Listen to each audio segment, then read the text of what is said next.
He is the owner of Master Check Incorporated. Master Check is a full-service investigative firm which provides background checks, drug screenings, cybersecurity, and investigations. Vincent is a decorated war veteran with over 20 years of investigative experience. He is currently pursuing a master's degree in cybersecurity from the University of Memphis. He also holds degrees in cybersecurity and homeland security from Fisk University. Vincent holds 16 state private investigation licenses. I didn't even know there were that many. And is one of only 4 certified private eye trainers in the state of Tennessee. Vincent speaks frequently on the importance of surveillance in the insurance industry as the rise in fraudulent claims continue to drive up the cost of insurance. Thank you for what you do. Vincent has recently expanded Master Check presence to include investigating computer networks of small business and providing important information on safeguarding themselves from cyber attacks. Let's give it up for Vincent Demps. A good guy to know.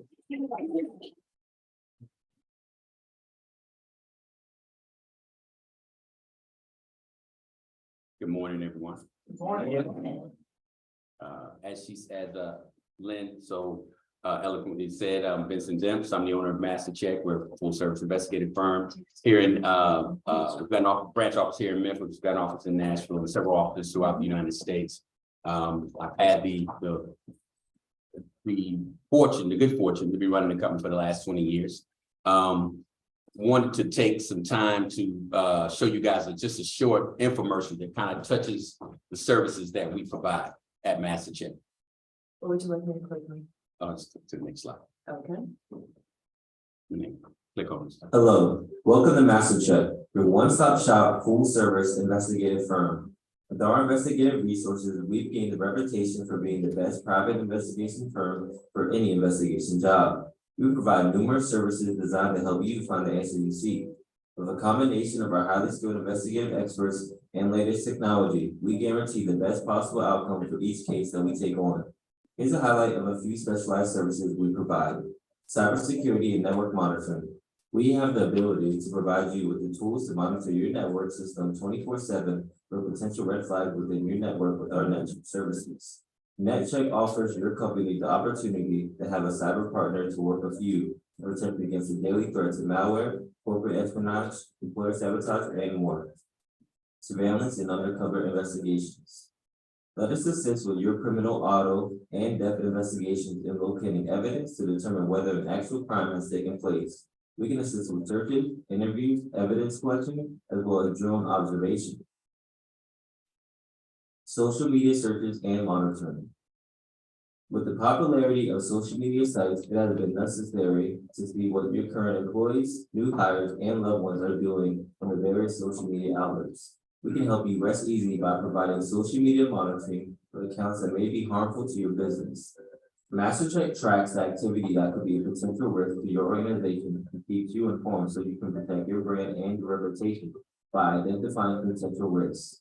Contact us today to learn more about our services and schedule a free 30-minute consultation. Let us check out what's going on. So that's just a brief, video we put together, just kind of highlighting some of the services that we do. Now, the company history, my dad actually was an investigator for 30 years. Like I said, I've been running the company for the last 20 plus odd years. The company originally started in Inglewood, New Jersey. I've been running it since 2001. And we're, of course, one of the largest veteran-owned, minority-owned businesses in the state of Tennessee. And one of the key things that we touch on, and that's one of the things I want to dive in a little bit later in my speech, is we do a lot of surveillance in connection with workers' compensation and liability claims. These are a few of our office locations that I touched on, like I said, Nashville, San Diego, Atlanta, Alabama. And this is our coverage area. Fortunately, based on our client network individuals that we work with, it requires us to continually add investigators to our network. So presently, we've probably got about, I want to say maybe 241 investigators within our investigative network. These, of course, are a few of the tools that the investigators use. This is always the part, it's a little bit earlier on my slide, that everybody enjoys. And I did bring a few of them that we do use. Got your GoPro camera, will be utilized to gather information. One of my favorites, of course, is this one. It allows us to be almost, we could probably literally be a block away using this one. This is probably one of my, it's one of the more larger ones that we have, but I enjoy that. From a block away. Well, it's extremely clear. You know, you can be, it's probably the best camera next to the one I'm going to show you next, which is the drone. These have by far the best cameras. This one, HD, high quality, crystal clear. It's basically like shooting a movie. These they haven't passed any laws so we can actually use these in investigations, but we use them a lot in the rural areas in terms of if you've got an individual that may live, you know, good distance from the road, we want to get a good overview of the residents, departing routes, arrival routes, so we can kind of set up our game plan to be, of course, you know, as to be as successful as possible. Here's a few of our clients. Like I said, we've had the probably hadn't said it, the good fortune of working in the Memphis area for about 15 years. So you'll see some individuals up there that we do quite a bit of business with, MLGW, FedEx. There's a few other individuals, you know, throughout the state of Tennessee that we do business with, and others located in other, of course, parts of the United States. Now, when it comes to investigations, you know, as you saw in the video, and as most of you all know, there's domestic, of course, auto, there's criminal, there's wellness investigations. But today I'm going to touch base on workplace surveillance, surveillance that is connected or associated with the workplace. And that would be your workers' compensation, liability, disability. And actually this one, it wasn't an undercover investigations. Now we kind of touch on it and call it workplace investigations. And you'll see later on why we say that. So first we'll cover workers' compensation surveillance. Here's just a brief video describing workers' compensation. Oh no, the employee has gotten injured on the job. But there are some red flags regarding how the employee was injured, which raises some suspicion. During the employee's recovery process, you're having a difficult time getting him or her back to work. When you call, they're not at home, and they are missing scheduled medical appointments. This is when you need an investigator who can give that answer and lead. This is why we started MasterCheck. Many times, we need to know what individuals are doing without them knowing that they're being observed. Let us assist with discreetly documenting their full level of activity and then report this information back to you. We have manned and unmanned surveillance capabilities, as well as the ability to work undercover as an employee at your work site to obtain information in loss prevention matters. During our investigation, we will keep you informed of our progress, and once the investigation is complete, we will provide you a final report with any video documentation we obtain. Obtaining this information allows you to choose the claim, get the employee released back to work, or pursue the employee for filing a false claim. MasterCheck's investigators are prior military, some of the most experienced and educated investigators in the area. We have years of experience working both small and large-scale cases. Our world-class investigators understand what it takes to get the results you need and are trained to establish an investigative game plan and think out of the box. Reach out to us today to find out how we can help you with your difficult insurance claim. MasterCheck. Let us check out what's going on. So in the workers' comp field, it's always good to, with that, cover the who, what, when, where, why. You ask, you know, when are investigators used? Typically, you know, when you have, you know, it's not used on every workers' compensation case, but, you know, if you have injuries and it's relatively minor and you appear eager to go back to work, UPS would be a good example of that. They have their drivers typically get injured during the summertime, and it appears that that's the best time that they like to take off. So they'll be injured for about 2 or 3 months, and it's ironically run simultaneously with their kids being out of school. But once it kicks back in, all of a sudden they're ready to return to work. And a lot of that, of course, is they're probably one of the highest paid. And I think it's a level of convenience. So over the years, you'll notice, you know, in this industry, when people go out, why they go out, and how long they'll go out. We're normally brought in if there's a situation where you're injured and they have a difficulty with you returning to work. Where there's a lot of debate about the doctors release you, physical therapists, whatever the case may be, and you have a hard time getting back to work. So for us, how do we go about obtaining that information? Not only do we do it in terms of the video documentation, we do background research. We also utilize social media profiles. A lot of times people are still putting, as common as social media is, they're putting a lot of information out there. And we had a guy in Maryland, he let us know he was going out, taking his boat out. He really helped us throughout the whole process in terms of putting his information out there, which of course requires us to not have a typical 9 to 5 day. Investigators' hours can be on the weekend, at night. And we also have the ability to film in public places. Only time it becomes a privacy issue is if you're within your home and if you've got the curtains open, we have the ability to film it. If you're on your property, it can be seen, we have the ability to film that. Now, if you're in a rural area, you've got a no trespassing sign, things along those lines, we have to respect those avenues. You know, but once you leave off that property and you come, you know, into world to everybody else, then of course, you know, you're available. From there, of course, we'll document your activities. We tend to try to rotate the vehicles, you know, a lot of times, as well as change up our appearances. Typically, you may have a change of clothes when you work in this case because you never know where that guy's going. We had a, it's because we're in Memphis, I'm not going to say any names, but because we do a lot of surveillance sometimes on, you know, local police officers, fire department. So we had an individual that was, had worked in a particular field. And his thing was golf. And we actually spent, I think, 2 or 3 days just following. He had a torn rotating cuff. And he would go out every day and play 18 holes of golf. So you have to kind of be prepared because you never know where they're going, but that's where the social media comes in terms of us learning more about you. Other times when you talk about workers, investigators being used in workers' comp, like I said, in terms of fraud, you know, workers' comp fraud, which involves, you know, people lying, you know, for the benefit financially. A lot of times you have individuals who are, you know, they're not working where they are, but they'll go and start a whole nother business, you know, which in itself sometimes is really interesting. You know, I can think of a case I worked probably about 15 years ago. Well, 2 cases. About 15 years ago, there was one case, there was a guy that he was a contractor.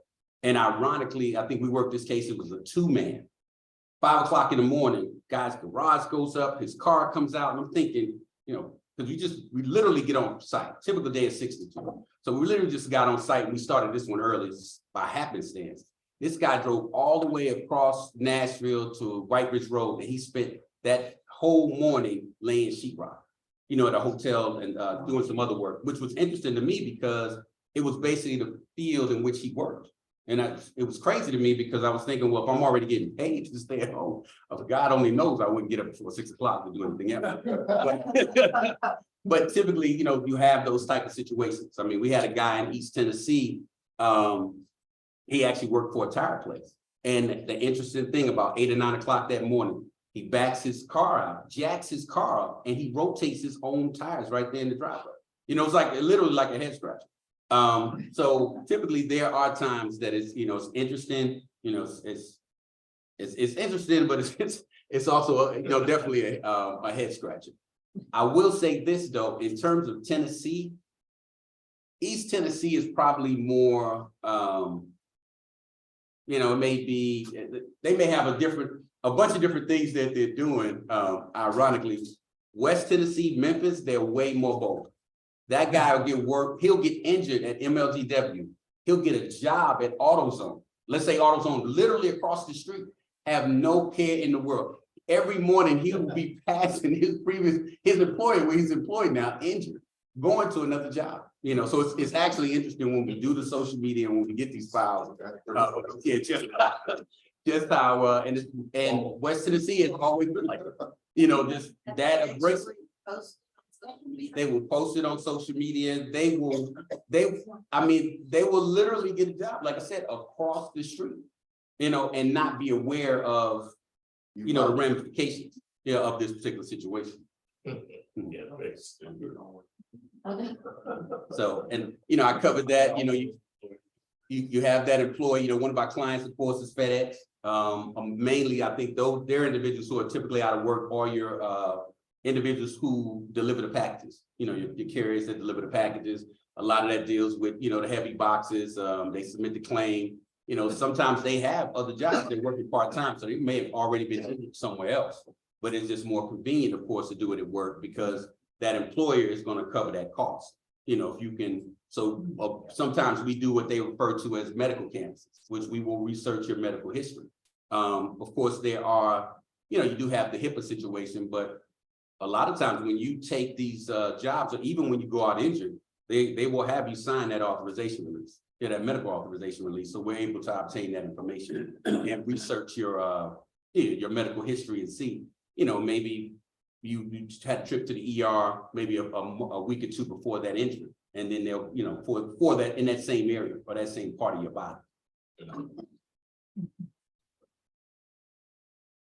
And like I said before, a lot of times it comes down to that time away from work. I mean, we go out and individuals have other jobs. I mean, here's a guy, he had a whole lawn care business. And this actually, this case right here was pretty interesting because his clients were gas stations. So for my guys, this was probably one of the easiest cases to work because a lot of his gas stations were right off the exit. So my guys were actually right on the other side of the interstate, just pulled over on the side of the road and, you know, filmed this guy the whole time. He was, you know, weed eating, him and his son cutting grass. Sometimes, like I said, with the UPS workers, you have individuals just want to spend time with their family. You know, it's like their vacation, maybe they're out of vacation time. You know, so you have various situations such as those. So you say, hey, so why should you care? You know what I'm saying? Why should I care if they take off work? One of the reasons why you should care is, and I think Lynn touched on it, you know, and I think it's also in the video, it drives your premiums up. You know, as you can see here, you know, FBI estimates, you know, cost of, you know, insurance fraud, you know, excluding, of course, health, is over $40 billion a year. And of that, workers' comp probably carves out about it says 6 to 7 billion, but it can be a little bit more. You know, and how does that affect you? How does that break down for you? You know, as these claims get higher and higher, you know, your insurance premiums go up. You know, so with that being, it can cost a family, you know, as it says, you know, 400 to, you know, 700 a year and increased premiums. So that's why it's important for, you know, us to go out and document these situations and work to keep that cost down. Because a lot of times you'll have coworkers that you may be knowledgeable about that are doing things that they shouldn't be doing. And like I said, most people don't think it affects them, but you know, everything somewhere affects you, especially from a monetary standpoint. And also with that, you got a coworker, you know, who's not going to work. So depending on where you work and how that situation goes, that's affecting your home life. So you may be working longer hours and not being, you know, compensated as you feel you should, covering for that particular employee. Here are some of the direct, indirect costs, you know, that cost of workers' comp claims. You know, you've got your medical expenses, you know, civil liability. Those are some of the direct costs, the property losses, you know, some of the indirect, of course, you know, loss of production for that company. You know, a lot of times the decrease in morale. Like I said, you're having to work longer hours to make up for somebody else. And of course, you don't want to be there. You want to put in your 8 hours and go home. You know, there's you know, worker replacement, you know, as well as, you know, the fines and the legals costs associated with it. So you ask yourself, now, if you become that individual and you're the individual committing this workers' comp fraud, what happens?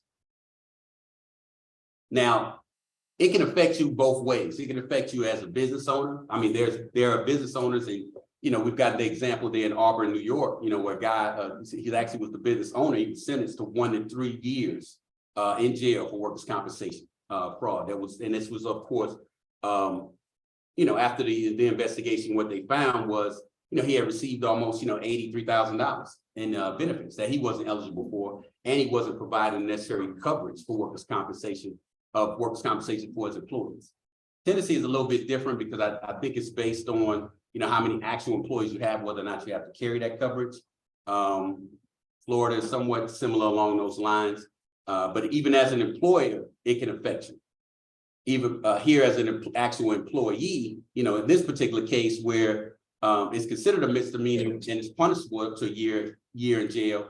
As well as if certain situations in certain states, it can be a felony, which can lead to 2 to 5 years in prison, and you may have to provide restitution to that employer in terms of what they've spent, managing your medical claim.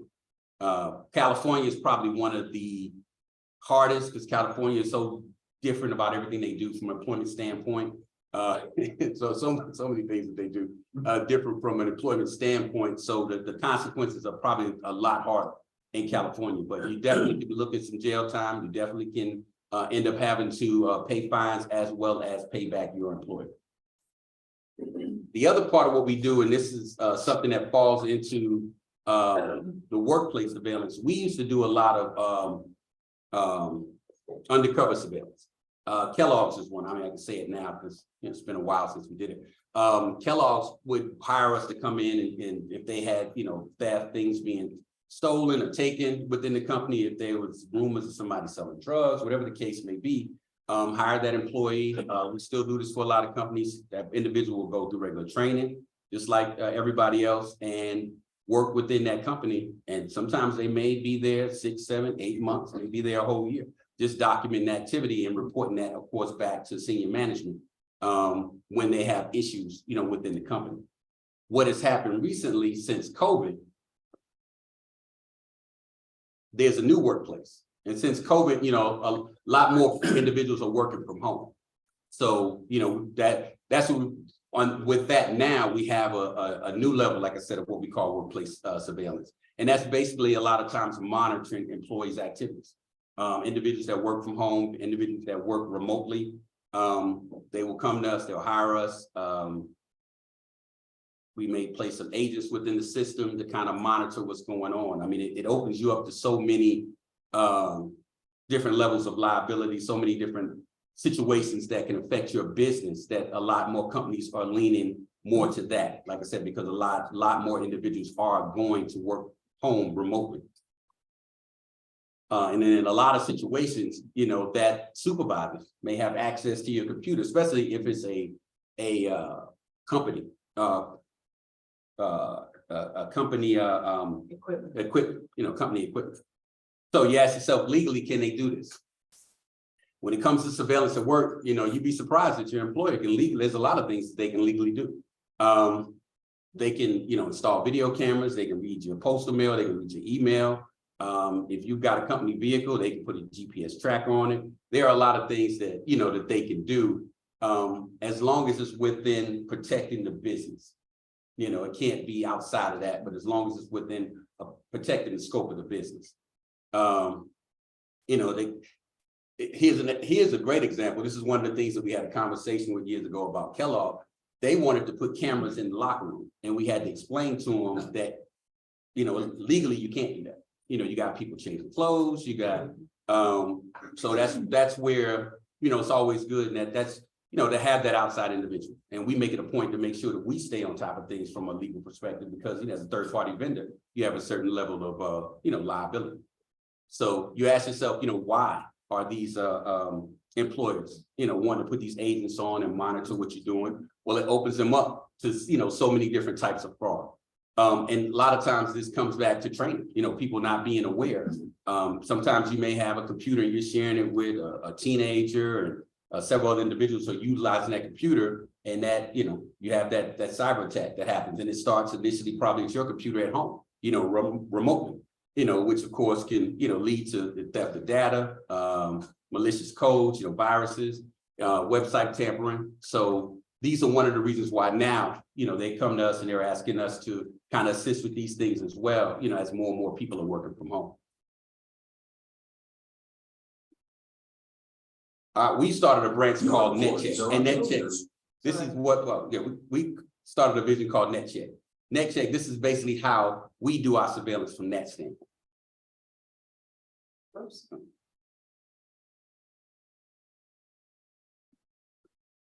Your employees are on computers all day long. What if one day one of your employees is on the internet, they see something they like and click on it? Then, boom, the whole company's computer system gets shut down. Now your company operations stop indefinitely as you work to bring everything back online, and unknown to you, if there's an intruder in your system stealing all your data or preparing you for a ransomware attack. But this could all have been avoided. MasterCheck's Cyber Division NetCheck is designed to assist small business with preparing you for a potential cyber attack. NetCheck has the ability to pen test your system for vulnerabilities, train your employees on the importance of being cyber aware, and establish a team to monitor your network. Our firm's Forensic Incident Response Management System allows us to provide you a cloud-based threat hunting and incident response platform that will consistently inspect and analyze your system for you. We provide a proactive approach for our clients with the ability to expose, isolate, and eliminate threats, risks, and vulnerabilities that your prevention tools can miss. Our team will sit down with your management team, pen test your system, and then establish a plan of action to secure your system from cyber attacks. During our process, we will also work with your human resources team to make sure you are compliant from a hiring and termination standpoint. Your management team, depending on your request, will receive daily or quarterly reports, which will inform you of the status of the devices connected to your network. In the end, you will have the complete plan to assist you with guarding against a potential cyber attack. Insurance companies will provide you cyber insurance, but they are also looking for you to do your due diligence to protect your most important asset, your business. Insurance is not a get out of jail free card. Call us today and let's check out what's going on.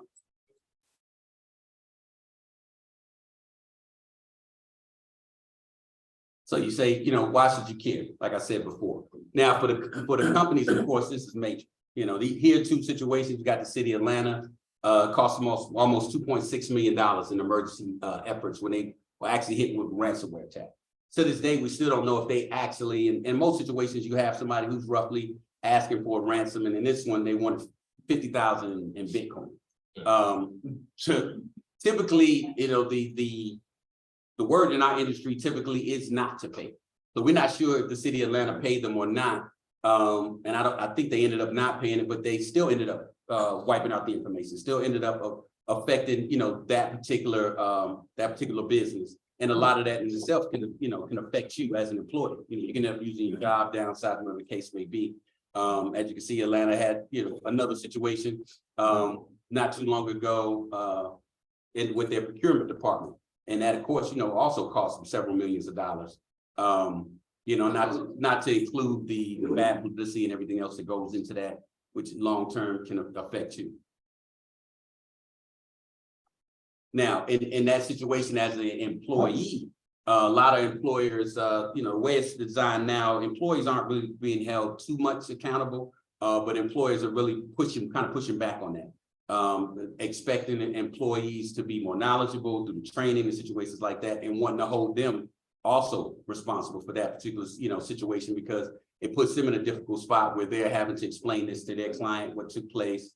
It's costing them millions of dollars, like I said, which in a lot of situations can lead to, as I said, bottom line, it could cost you your job, as well as yourself some money, depending on how they handle it from an HR perspective, but they are pushing to hold employees even, more so accountable. That kind of concludes what I'm talking about in terms of workplace surveillance. Two of the fields that we specialize in. Just opening up the floor now for any questions you all may have. Do you do fingerprint background check? No, we don't. And now, if you need somebody, I can refer you to someone, but that is a field that is almost like a specialty now. It's almost like polygraph. It's so few of those individuals left, but there is someone I can refer to. It's what's the most unusual disguise that you actually had to put on?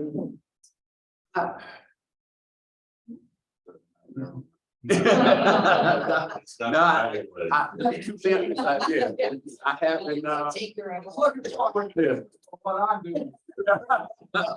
No, but- Several places. Yeah, I haven't had.